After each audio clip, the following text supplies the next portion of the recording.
Hello बच्चों, मैं आपका सनी भैया और आप आए हैं सनी कॉमर्स क्लासेस में, जहां पर अकाउंट्स अपनी ही अंदाज में। तो देखिए, आज हम लोग कैश फ्लो में एक नया टॉपिक करेंगे, क्योंकि हमारा कैश फ्लो चालू हो चुका है। इसकी पहले 2 वीडियो बन चुकी है, जिन्होंने नहीं देखा उसे जाके ध्यान से देख लें, वरना बहुत दिक्कत होने वाली है। क्योंकि अभी से मेरा पूरा का पूरा फोकस रहेगा ऑपरेटिंग एक्टिविटी, इसके अलावा कुछ नहीं। ये ऑपरेटिंग एक्टिविटी जो छोटे छोटे ट्रीटमेंट है उनको बढ़िया से सीख लें। उसके बाद हम लोग चाहेंगे भैया इन्वेस्टिंग में, फिर जाएंगे फाइनेंसिंग में और फिर बड़ा क्वेश्चन करेंगे। तो चलिए स्टार्ट करते हैं। क्या तो आज का जो टॉपिक है वो है प्रोविजन फॉर टैक्सेशन।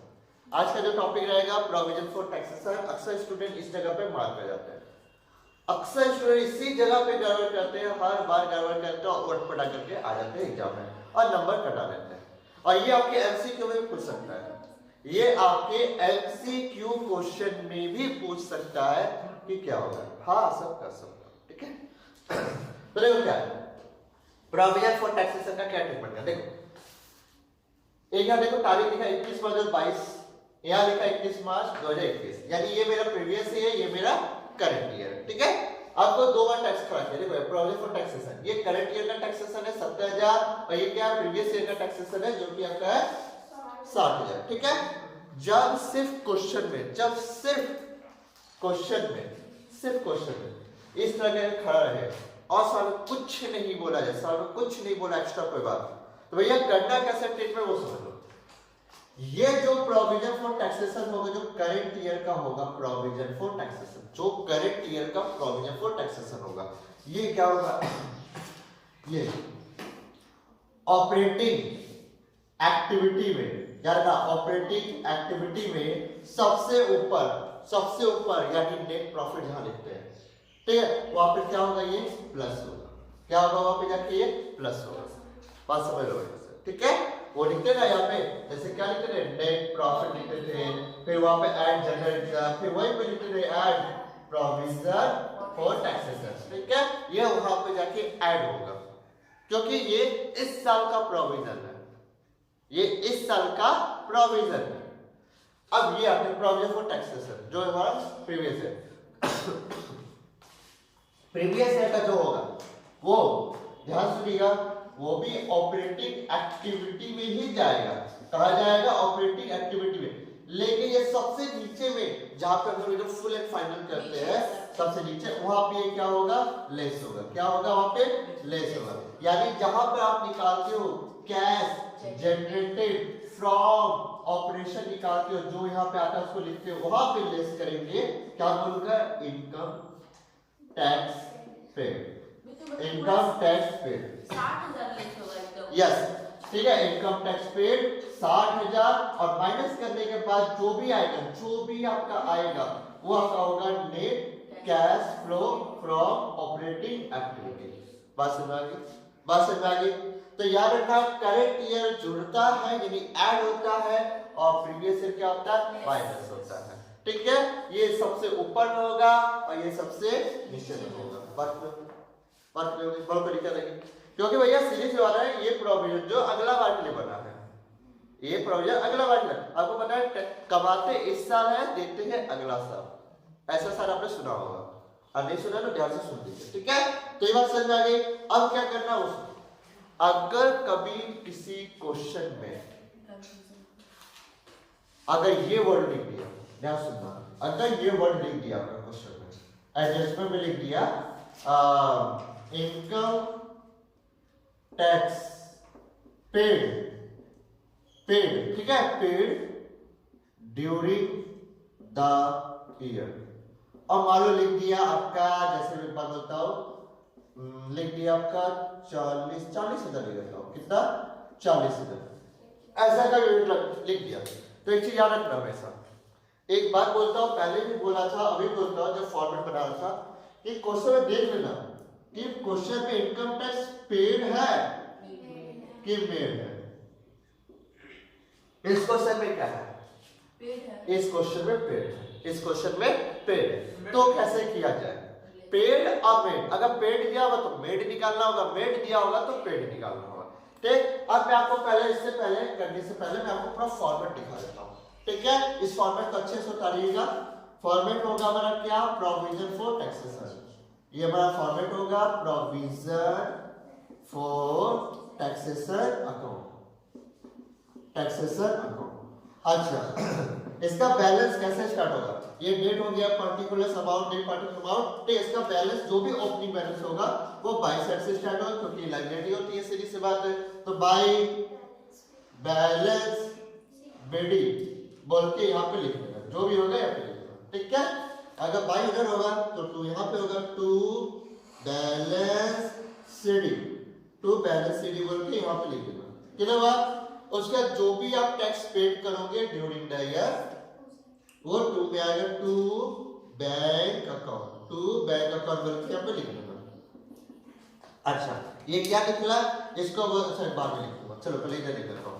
इधर में क्या आएगा, इधर में आएगा by statement, by statement of profit loss, profit और लॉस, ठीक है। जो भी होगा यहाँ पे लिख देना और दोनों साइड क्या करना, टोटल करना, दोनों साइड आपका टोटल हो जाएगा,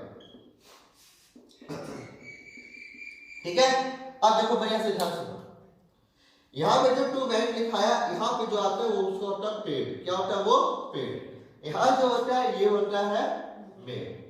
बात समझ आ गई, बात समझ आ गई। ये क्या होता है, जो पेड होता है, जो पेड होता है वो ऑपरेटिंग एक्टिविटी में, ये ओपी, ठीक है, समझ आए, ऑपरेटिंग एक्टिविटी, ओए से लिख देता हूं, ओए ओए ओए, ठीक है, ऑपरेटिंग, अरे देखो किधर स्माइल आ रहा है।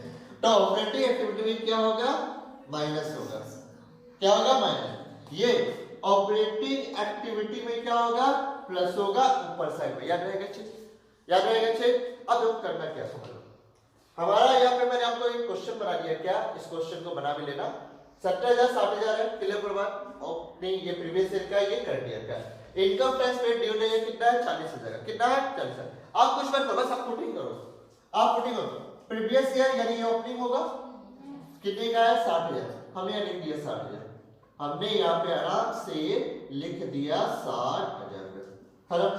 अच्छा ये क्लोजिंग है तो यहाँ पे जाएगा, हमने लिख दिया यहाँ पे इसको 70,000 रुपए का क्लोजिंग, चलो। अब क्वेश्चन में चेक करना है कि पेड है कि मेड है, क्वेश्चन में तो ये लिखा है इनकम टैक्स पेड, ये तो पेड है, तो जब पेड है तो भैया 2 में आएगा, 2 में आएगा, कितना आएगा मेरा 40,000 में 40,000 पे लिख दिया। अब 40 और 70 कितना हो गया, 1,10,000, 1,10,000 में पे लिख दिया, क्लियर हो बात को। अब 1,10,000 में उतना घटाओ तो जो आएगा वो क्या हुआ, 50,000, 50,000 रुपए, तो भैया कितना हो गया, 1,10,000 यहाँ पे हमने लिख दिया। बोलो कोई दिक्कत लगी सर, ठीक, बोलो कोई दिक्कत लगी तो बता दो मुझे। तो अब क्या करना है, ये जो 40,000 होगा ये सबसे लास्ट में, यानी जहाँ पे कैश जनरेट फ्रॉम ऑपरेशन निकाल, उसके नीचे में क्या करेंगे, इनकम टैक्स को लेस करेंगे, सीधी सी बात है। और जो मेड होगा वो जो सबसे ऊपर में जो नेट प्रॉफिट भी लिखते हैं हम लोग, after tax and extraordinary item भी ऐड करते हैं, ट्रांसफर रिजर्व, ठीक है, उसका वहां पे प्रोविजन फॉर टैक्स बोल के ये ऐड होगा। बस समझ गए। इसलिए बच्चों मैं बोल रहा हूँ, जिन लोगों ने अभी तक मेरी पिछली 2 वीडियो नहीं देखी पहले जाके देख ले, वरना दिक्कत हो जाएगी, मैं क्या बोल रहा हूँ आपको समझ में नहीं आएगा, ठीक है। तो इस बात का ध्यान रखना है, क्लियर होगा आपको, बोलो क्या दिक्कत आता है, अच्छा ठीक है। तो चलो ये तो हो गया। अब अगर मान लो कभी क्वेश्चन में अगर ऐसा हो जाए, कभी बात ऐसा हो जाए कि भैया इनकम टैक्स पेड नहीं लिखा, इस बार मेड लिख दिया, क्या लिख दिया इस बार, मेड, लो भैया मेड लिख दिया, क्या लिख दिया, मेड लिख दिया। अब क्या किया जाए, अब जब मेड है तो भैया मैंने क्या करें, क्वेश्चन देखो दोबारा से मैं बना रहा हूं, ध्यान से लिखिएगा, ठीक है, आराम से लिखिएगा, आराम से, कोई हड़बड़ी नहीं, इसको बढ़िया से सीख लो, जितना अच्छा से सीखोगे आपका फायदा है उतना ही।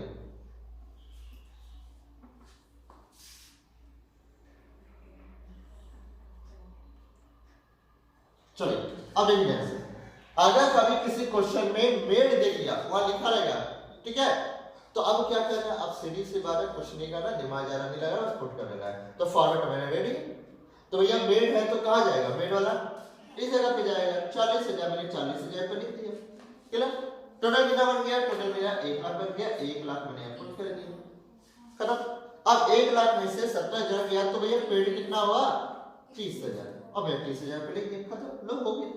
तो अब क्या करना है, ये जो पेड वाला है ये पता है कहाँ जाएगा, ऑपरेटिंग एक्टिविटी सबसे नीचे में जाएगा, नेट कैश फ्लो प्रॉफिट के ऊपर क्या बोलकर 30,000 लेस करेंगे इनकम टैक्स पेड बोलकर, और ये जो पेड है ये सबसे ऊपर में जाएगा और जाके जाके क्या होगा वहां पे ऐड हो जाएगा। बोलो कोई दिक्कत, समझ आ गया?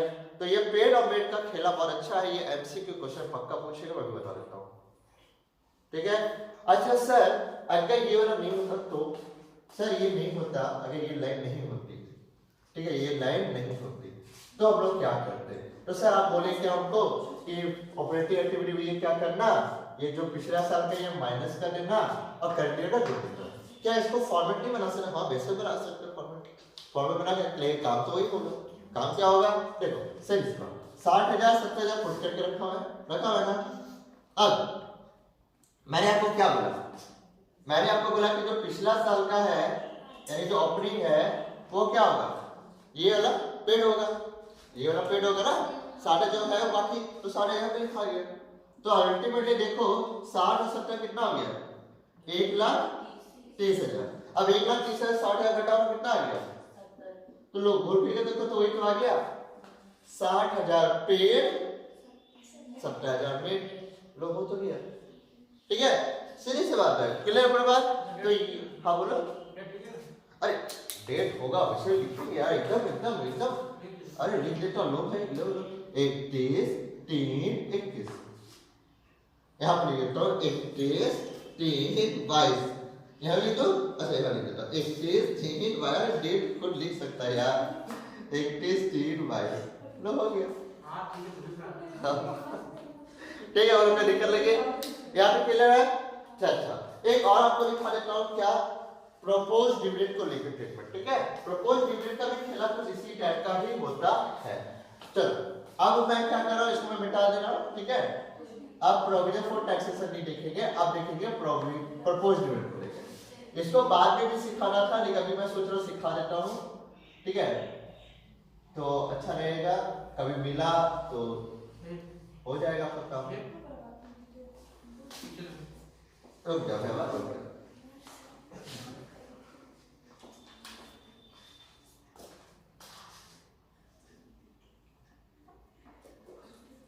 देखो इजी है, कैश फ्लो भारी नहीं है, आराम से करते जाओ, सब ध्यान से करो तो हो जाएगा आराम से।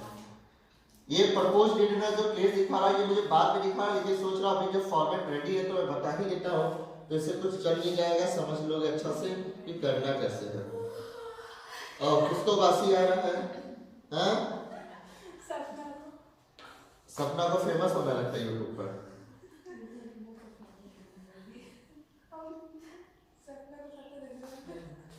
बस हल्ला नहीं,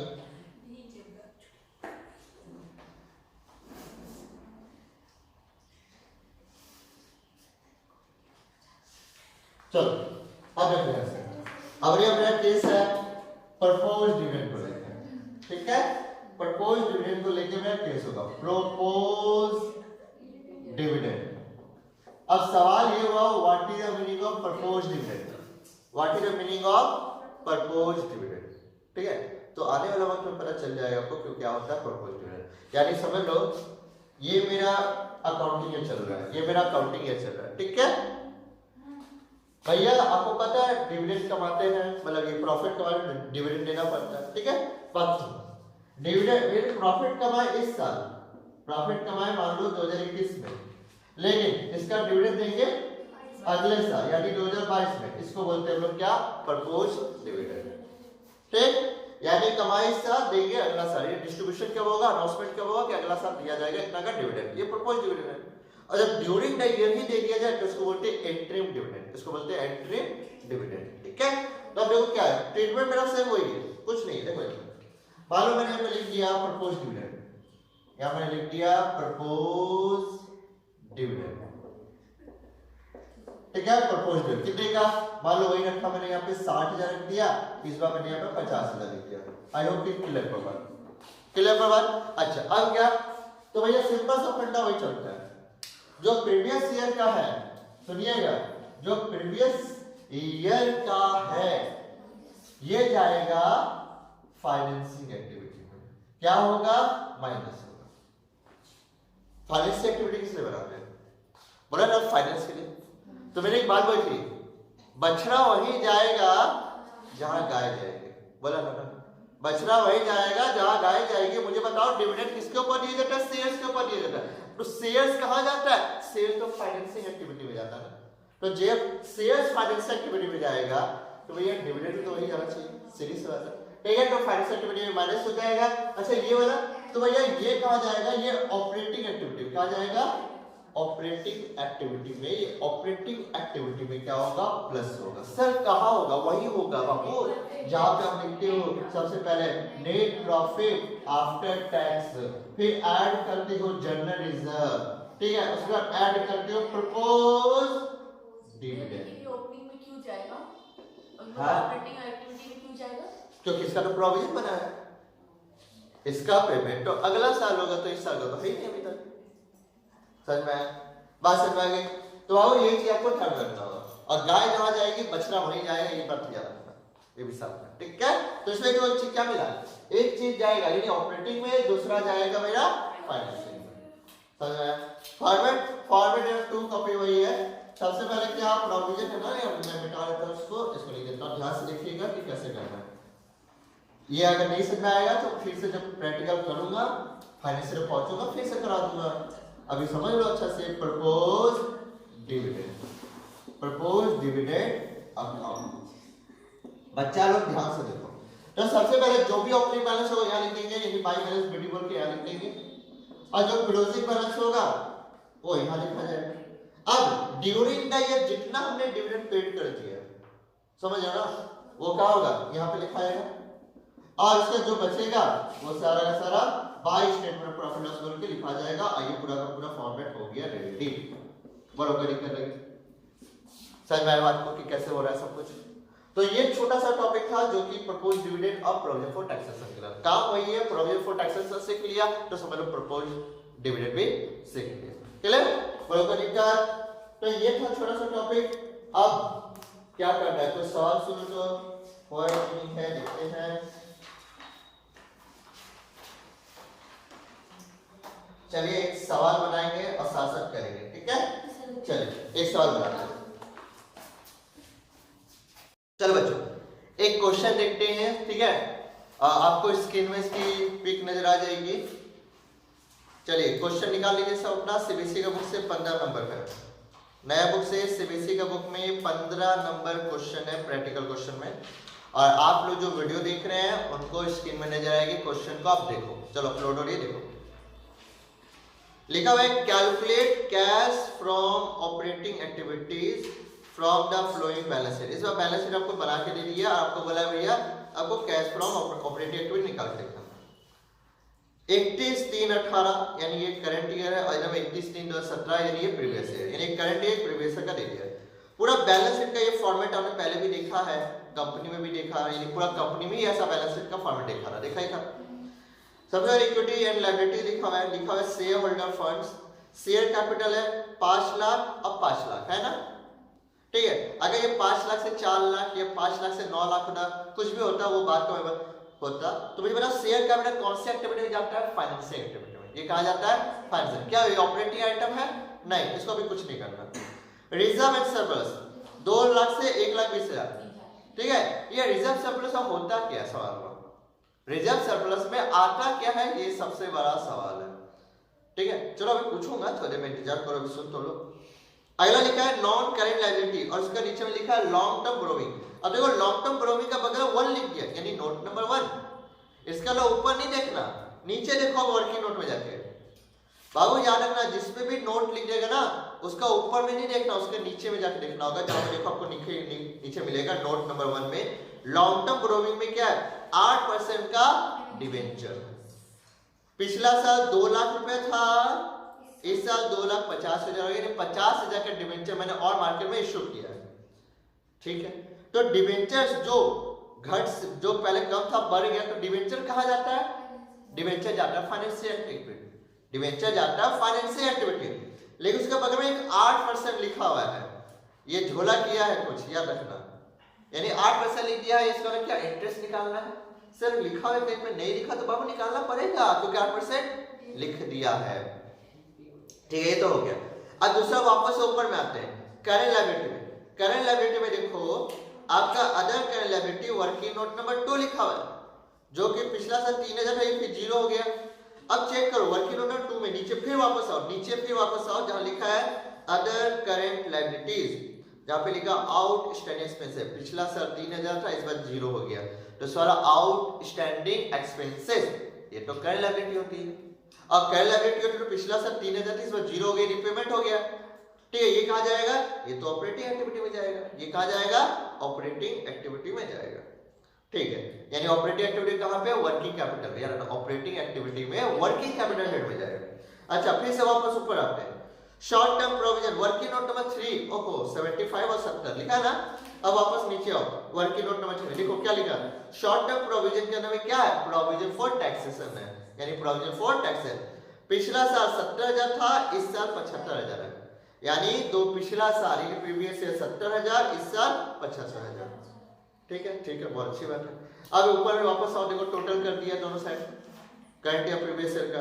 अब आते हैं एसेट में। एसेट में क्या नॉन करंट एसेट है, 5 लाख से 4 लाख हो गया, तो नॉन करंट एसेट यानी फिक्स एसेट, ये कौन सी एक्टिविटी में जाएगा? ये जाएगा इन्वेस्टिंग एक्टिविटी में। क्या हमें मतलब है? नहीं, अभी हमको कोई मतलब नहीं है। अगला आते हैं करंट एसेट। करंट एसेट में देखो क्या करेगा, इन्वेंटरी 2 लाख, पिछले साल 2 लाख था, इस बार 2,40,000, यानी मेरा इन्वेंटरी ये कहा जाएगा, ये जाएगा मेरा वर्किंग कैपिटल में, यानी ऑपरेटिंग एक्टिविटी में वर्किंग कैपिटल। लिख लो, जिसको समझ में नहीं आ रहा लिखते जाना। ओए का डब्ल्यूसी जीवा आप मत लिखना क्योंकि आपका बुक से पिक लेना है, ठीक है। ओए का डब्ल्यूसी में जाएगा। अच्छा, ट्रेड रिसीवेबल ये भी देखो ओए का डब्ल्यूसी में जाएगा, पिछला साल 1 लाख से 2 लाख हो गया। कैश एंड कैश इक्विवेलेंट ये कहा जाएगा, ये ना ऑपरेटिंग में जाता है, ना इन्वेस्टिंग में जाता है, ना फाइनेंसिंग में जाता है। बाबू ये सबसे लास्ट में कहीं और हेड के नाम से जाता है, ठीक है। कैश एंड का अलग ट्रीटमेंट होता है। अच्छा, अदर करंट एसेट देखो वर्किंग नोट नंबर 4 लिख दिया ना। अब भैया आपको नीचे लिखना होगा, तो क्या लिखा? Other current asset prepaid expenses. पिछला साल 23,000 था, इस बार 15,000 का हो गया। बोलो कोई दिक्कत? सही बात को, ठीक है। तो इसका स्क्रीनशॉट ले लो जल्दी से ताकि सवाल हम बना पाए। चलो ठीक है, आई होप कि आप लोग ने ले लिया होगा। चलो अब जानो, अब आप लोग ध्यान दो एक बार कमाल का चीज। कमाल का चीज ये है यहाँ पे कि यहाँ पे लिखा हुआ है, देखिए वो भाई ने मुझे छोड़ दिया 31, ध्यान दीजिएगा यहाँ पे देखो 31/3/18 है और इधर में 31/3/17 और क्या खड़ा है आपका डिवेंचर खड़ा है, 8% का डिवेंचर्स खड़ा है। अच्छा, कितने का है? तो भैया 2,50,000 यहाँ पे है और इधर में आपका है 2 लाख रुपए। सर इसको क्यों लिखे आप? चलो जब सही वक्त आएगा तो बताऊंगा क्यों लिख के रखा, ठीक है। जब सही वक्त आएगा तो मैं बता दूंगा कि क्यों लिख के हमने रखा है, ठीक है। चलो स्टार्ट करता हूँ। सबसे पहले मुझे क्या करना है, और इसे मैं लिख देता हूँ, provision for taxation. Low, provision for taxation भी है तो प्रोविजन फॉर टैक्सेशन भी मैंने आपको लिख के दे दिया यहाँ पे, ठीक है। प्रोविजन फॉर टैक्सेशन कितने का है? इधर में 75,000 का है और इधर में आपका कितने का? 7। दो चीजें मैंने जानबूझ के लिखी यहाँ पे आपको दिखाने के लिए कुछ चलोगे। बोलो क्या दिक्कत? सबसे पहले मुझे क्या चाहिए? सबसे पहले मुझे चाहिए net profit after tax and extra. कहाँ है नेट प्रॉफिट? सॉरी होगा, कहाँ है नेट प्रॉफिट? कहाँ है नेट प्रॉफिट? सपना हाथ हिला रहे कि नहीं है? बस यही तो मान करके ना है। कहाँ है पता है? Reserve and surplus. Net profit कहाँ जाता है? किस हेड के में जाता है? रिजर्व एंड सरप्लस के हेड में जाता है। बस हो गया ना, बोला हो गया ना। तो बाबू रिजर्व एंड सरप्लस जो लिखा हुआ है वही आपका नेट प्रॉफिट है। तो कैसे लिखेंगे? हम सबसे लिखेंगे net profit after tax and extra ordinary item, ठीक है। तो याद रखना एक चीज, याद रखना हमेशा, अगर चाहो तो इसको वर्किंग नोट में भी कर सकते हो। कई बार मैंने आपको बताया है, ठीक है। वर्किंग नोट में करके डायरेक्ट पुट कर सकते हो, यहीं पे कर सकते हो, ठीक है। तो देखो कितना रहा पिछले साल प्रॉफिट 1,20,000 का। रिजर्व सरप्लस में देखो पिछले साल कितना रिजर्व सरप्लस 1,20,000, इस बार कितना हो गया? 2 लाख, यानी कितने का हो गया? बढ़ गया 80,000, यानी मैंने लिख दिया यहाँ पे 80,000 पे इनर कॉलम। बराबर दिक्कत। अब इसके साथ क्या करेंगे? ऐड करेंगे। क्या ऐड करना है? General reserve. क्या जनरल रिजर्व है? जनरल रिजर्व तो नहीं है सर। तो ठीक है भैया छोड़ दो, प्रोपोज डिविडेंड है? नहीं सर, प्रोपोज डिविडेंड भी नहीं है। अच्छा, इंटरिम डिविडेंड है? नहीं सर, वो भी नहीं है। सर टैक्स है? अरे हाँ सर, टैक्स है। अब देखो टैक्स कैसे खड़ा है, ये भैया पिछले साल का, ये करंट ईयर, तो ये जो करंट ईयर का है ये तो ऐड होगा ओ ए का प्लस में, और ये जो प्रीवियस ईयर का है वो क्या ओ ए का माइनस होगा। बोलो पहले यही सब जाएगा। तो देखो यही चीज आपको करो, क्या लिखूंगा मैं यहाँ पे लिखूंगा provision for taxation, provision for tax जैसे लिखा वैसे लिखा। कितने का? तो भैया प्रॉफिट 75,000 का, फटक से 75 जोड़ेंगे तो टोटल कितना हो गया 000 5 8 7 15 यानी 1,55,000। बोलो कोई दिक्कत है? बोलो। तो ये जो 1,55,000 आया, ठीक है, 1,55,000 इसमें काम करके बाहर निकाल देते हैं सबसे अच्छा, ठीक है, इसको बाहर निकाल लेते हैं ताकि अच्छा से हो पाए। तो ये क्या किया 1,55,000 मैंने यहाँ लिख दिया। अच्छा क्या लिखेंगे इसको बोल के? तो देखो मैं हाईलाइट कर रहा हूं आपको समझाने के लिए, ध्यान से देखिए। इसमें मैंने लिखा net profit before taxation and extraordinary items, नो लिख दिया। बोलो क्या दिक्कत? आइटम्स, ठीक है, ये तो हमारा हो गया। एक और टर्म ले लेता हूं। अब क्या करना है? अब मुझे एडजस्टमेंट करना है। क्या करना है? एडजस्टमेंट। मैंने हेडलाइन बनाया adjustment, adjustment for non cash and non operating item, non operating items. चलो ये मैंने बना दिया हमने, ठीक है।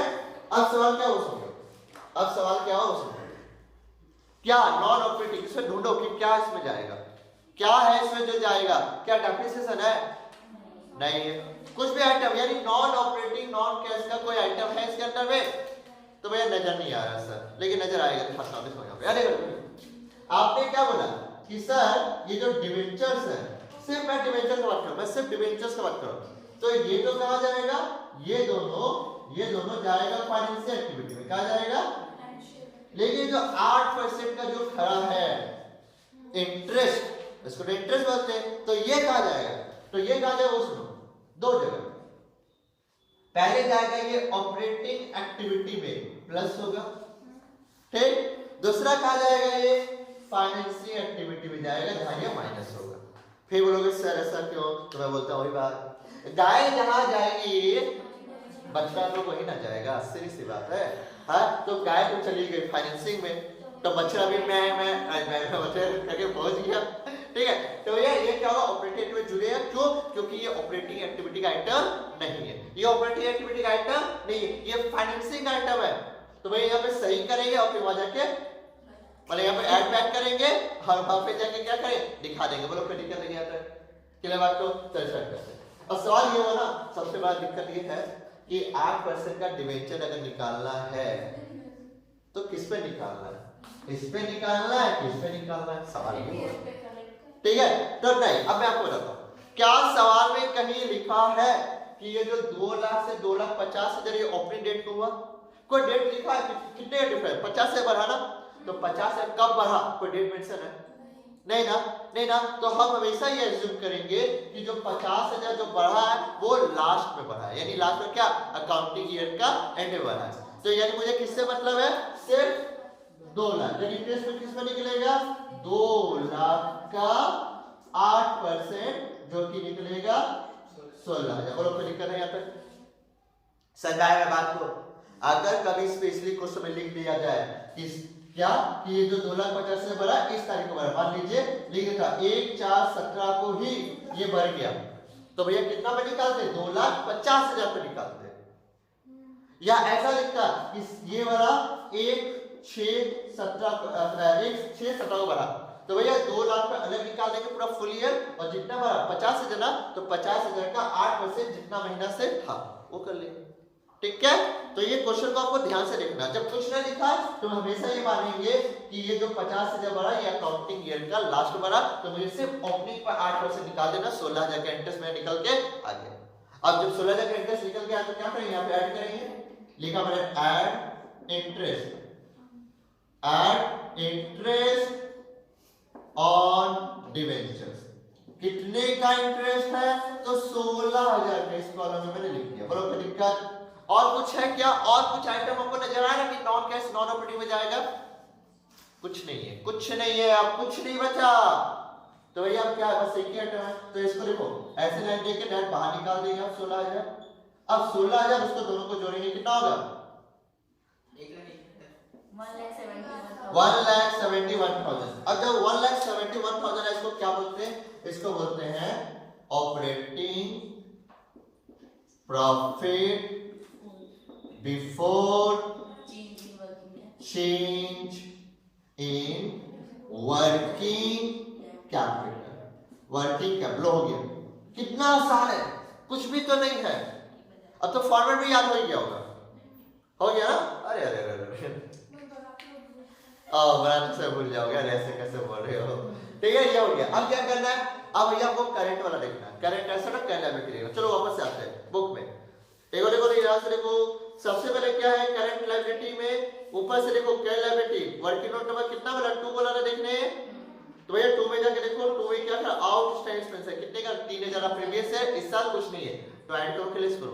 मेरे अगर याद नहीं आया तो फिर से मैं याद दिला देता हूं। सीए यानी करंट एसेट अगर बढ़ेगा तो माइनस, घटेगा तो प्लस। करंट लायबिलिटी अगर बढ़ेगी तो प्लस, घटेगी तो माइनस। अब याद होना चाहिए। तो करंट लायबिलिटी क्या घट गई? घट गई तो क्या करूंगा? लेस करूंगा। लिखूंगा लेस डिक्रीज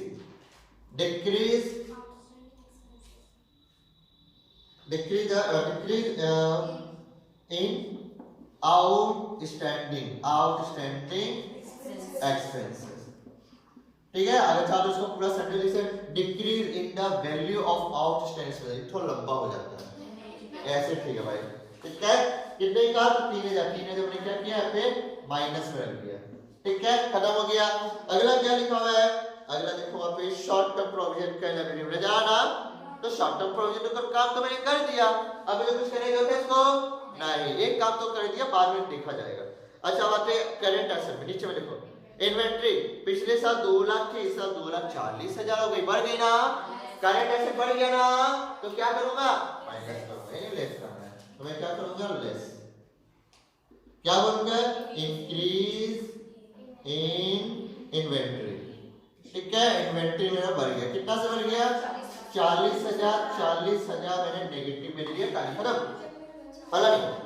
ट्रेड रिसीवेबल 1,80,000 था, 2 लाख हो गया। EBIT क्या हो गया? बढ़ गया। क्या करूंगा? लेस करूंगा। Less increase in trade receivables. अच्छा कितने का रिसीवेबल से हो गया? तो रिसीवेबल हो गया 20,000 का। तो 20,000 ये भी माइनस में चला गया। वाह, चलो 20,000 ये भी माइनस में चला गया। अगला क्या लिखा है? Cash and cash equivalent. नहीं, अभी इससे कोई मतलब नहीं है। अगर करंट एसेट वर्किंग नोट बोला 4 में लिखे, तो पिछला बार कितना? 23, इस बार कितना हो गया? 15,000। यानी तो करंट एसेट है ना, और करंट एसेट कम हो गया है, क्या करना है? ऐड करना है। लेकिन ये डिक्रीज इन प्रीपेड एक्सपेंसेस। कितने का? 8,000। 8,000 ये पॉजिटिव में लिखा है। 8,000 क्या लिखा है? पॉजिटिव में। और कुछ है साल में? अब कुछ नहीं है साल में। अब क्या करूं? जोड़ना और घटाना पड़ेगा। तो 55,000 नेगेटिव में आएगा। ठीक है, 55,000 नेगेटिव में। अब घटा के बोलो जल्दी से। 1,71,000 जल्दी बोलो। 1,60,000 नहीं 16,000 16,000 हो। अच्छा 1,60,000। ठीक है, इसको क्या बोलेंगे? इसको हम लोग बोलेंगे, इसको बोलेंगे कैश जनरेटेड। हला नहीं, कैश जनरेटेड फ्रॉम। ऊपर लिखा है क्या? लगता जा रहा। करो इसको थोड़ा नीचे करेंगे ना सीधा। एक्चुअली में ऊपर लिखा गया कुछ ज्यादा। Cash generated from operation. चलो ये तो मैं करके बोलो, कोई दिक्कत है? चलो ये हो गया। अब क्या करना है?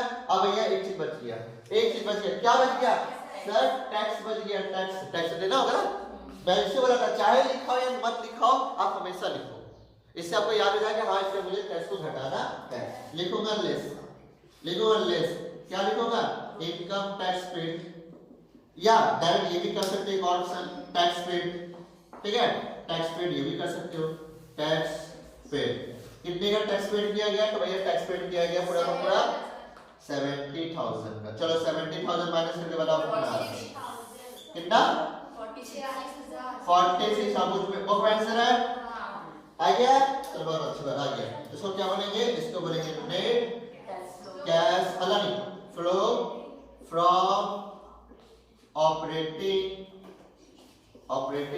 एक्टिविटीज, और ये काफी हो गया। यानी आज के क्वेश्चन में दो चीजें सीखी गई, एक तो प्रोविजन फॉर टैक्स के बारे में जाना, दूसरा हमने जाना इस तरह का कोई डिबेंचर खड़ा हो तो भैया उस पे इंटरेस्ट निकले और कैसे ट्रीटमेंट करना है वो भी हमने सीखा। ठीक है तो आज के वीडियो के लिए इतना काफी है, फिर मिलेंगे अगले टॉपिक में, शायद अगला बार इन्वेस्टिंग में चालू करूंगा, इससे तैयार रहिएगा। ठीक है तो कुछ काम वाली बातें कर लेते हैं, काम वाली बातें वही है यार, जिन्होंने अभी तक मेरे YouTube चैनल सब्सक्राइब नहीं किया वो जल्द से जल्द YouTube चैनल को सब्सक्राइब कर लीजिए और बेल आइकन को दबाना बिल्कुल मत भूलिएगा।